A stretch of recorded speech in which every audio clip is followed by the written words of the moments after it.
नमस्कार जय जगन्नाथ ओडिशा किचन को आपण मानको बहुत बहुत स्वागत। कंचा आलू और चूड़ा रे आज मु नेकी आछि आपण मानको पई गुडे बहुत ही जबरदस्त रेसिपी, बहुत ही टेस्टी रेसिपी मात्र 10 मिनिट रे रेडी हे जाउथवा झटपट वाला रेसिपी। वीडियो को स्किप न करी फर्स्ट टू लास्ट जाय देखि नबा। सेथि पई मु एठी नैची गोटे कप चूड़ा।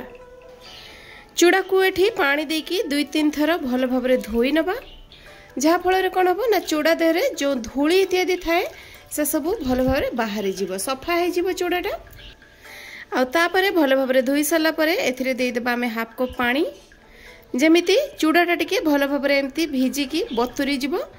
तो बतुरीपाई आम या 4 ରୁ 5 मिनिट पाखापाखि छाड़ीदेवा। ये नहीं मु मीडियम साइज रो 2टा आलू। आलू को मु प्रथमे भल भाव चोपा छड़े नहीं आकु पूरा छोट छोट पीसेस रे काटी नेबी। एमिति देखि पारथुबे आलू को काटी नहीं सारिकी गोटे बाउल देहरे रखिकी ता देहरे मध्ये एमती अल्प पानी देकी आलू को धोई नबा, जहा फल रे आलूटा कला पड़िबनी। एठी चूड़ाटा भल भाबरे बतुरी जाइछि। एबे आमे कोन करिबा, चूड़ा को गोटे ग्राइंडिंग जार देहरे देई देबा आ काटी रखिथिबा आलू को मध्ये देई देबा। दे देकी आम या देहरे बिल्कुल भी पानी दबानी, सेमिति पूरा चिकन करके एठी मु ग्राइंड कर नेछि। एठी बैटर सब को मु गोटे बाउल देह को बाहर करी आंची आ ता देहरे मु दे दउची 1 चम्मच गोटा जीरा, हाफ चम्मच गोलमरीच गुंड, 2-3टा नउची मु एठी कटा कंचा लंका। आ छोट पिला जदि खाउथबे आपण लंकार परिमाण देखिकी देबे।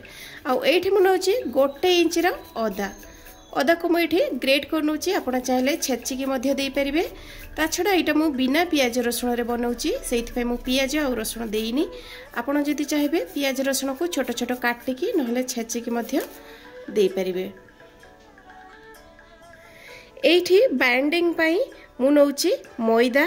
मैदा बदल रे आपण गहम अटा को नहीं पारे, ना कॉर्नफ्लोर को भी नहीं पारे। तो ये 5 चम्मच नौची मैदा। आउ नौची मुझे भृसुंगा पत्र। भृसुंगा पत्र को आपड़ चाहिए गोटा दे पारे, नहले एमती टिके छोट छोट काटिकी दे पारे। काटी नवा फल तार बास्नाटा भल आसीबो। भृसुंगा पत्र बदल रे आपड़ चाहिए धनिया पत्र नहीं पारे। आ सबा लास्ट रे आमे स्वाद देखिकी एठी दे देबा लूण। एबे आमे याकू हाथ रे टिके प्रथमे मिसई नबा। जदि मिसौथला बेले एटा हाथ को टिके पानिया लागे ताले आपण चाहिए ये या देहरे गहम अटा को नहीं पारे, किंतु यार बैटरटा टिके हल्का नरम हेले पानिया पानिया रहिले भल हबो। एठी याको भल भाबरे मिसई साला परे ना आमे गोटे डायरेक्शन रे पूरा 2 ରୁ 3 मिनिट धरिकी याको एमती फेंटी नबा।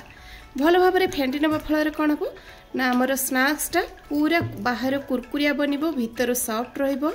ता छड़ा आमे एथिरे खाइबा सुडा किंबा इनर यूज करबानी, तो सेथिपई टिके फेंटी नेले भल क्रिस्पी बनिबो।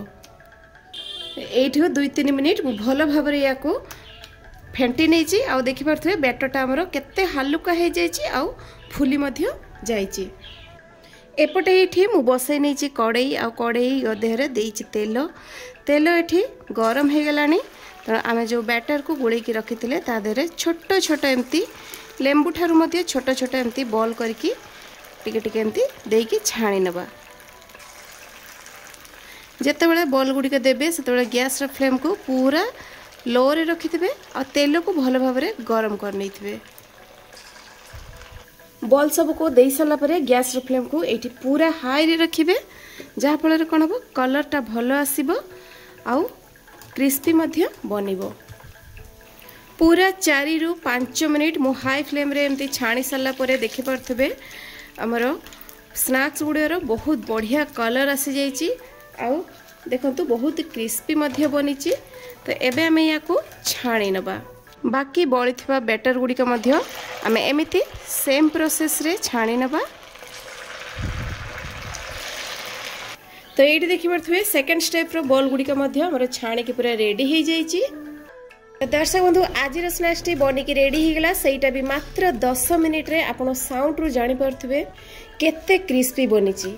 तो मु एठी कहि रखिबी आज रे जदी ए रेसिपी टी आपण मानक भल लगी थाए ताले प्लीज लाइक करेंगे शेयर करेंगे और जदि सब्सक्राइब करना चैनल नुआ था ताले सब्सक्राइब करदे। तो पुणी देखा हे आ गोटे नुआ भिडियो रे आ गोटे नुआ रेसिपी सहित से पर्यंत रोची नमस्कार जय जगन्नाथ।